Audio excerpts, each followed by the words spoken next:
রেলগাড়ির কামরায় হঠাৎ দেখা, ভাবিনি সম্ভব হবে কোনোদিন। আগে ওকে বারবার দেখেছি লাল রঙের শাড়িতে ডালিম ফুলের মতো রাঙা।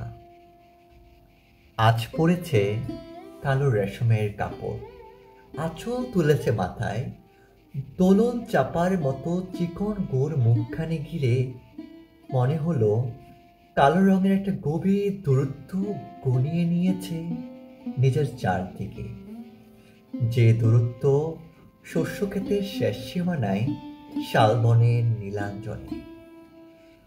থমকে গেল আমার সমস্ত মনটা। চেনা লোককে দেখলাম অচেনার গাম্ভীর্যে। হঠাৎ খবরের কাগজ ফেলে দিয়ে আমাকে করল নমস্কার। সমাজবিদের পথ গেল খুলে, আলাপ করলাম শুরু। কেমন আছো, কেমন চলছে সংসার ইত্যাদি। সে রইল জানলার বাইরের দিকে চেয়ে, যেন কাছের দিনে ছোঁয়াচে পার হওয়া চাহনিতে। দিলে অত্যন্ত ছোট্ট দুটো একটা জবাব, কোনোটা বা দিলেই না। বুঝিয়ে দিলে হাতের অস্থিরতায় কেন এসব কথা, এর চেয়ে ভালো চুপ করে থাকা। আমি ছিলাম অন্য বেঞ্চিতে ওর সাথীদের সঙ্গে। এক সময় আঙ্গুল নাড়ে জানালে কাছে আসতে, মনে হলো কম সাহস নয়। বসলাম ওর এক বেঞ্চিতে। গাড়ির আওয়াজের আড়ালে বললে মৃদু সুরে, কিছু মনে করো না। সময় কোথায় সময় নষ্ট করবার?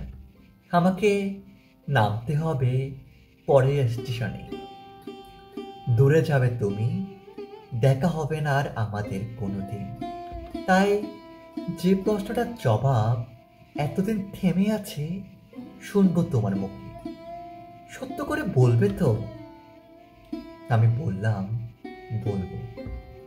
বাইরের আকাশের দিকে তাকিয়ে শুধলো, আমাদের গেছে যেদিন একেবারেই কি গেছে, কিছুই কি নেই বাকি। এটুকুই রইলেম চুপ করে।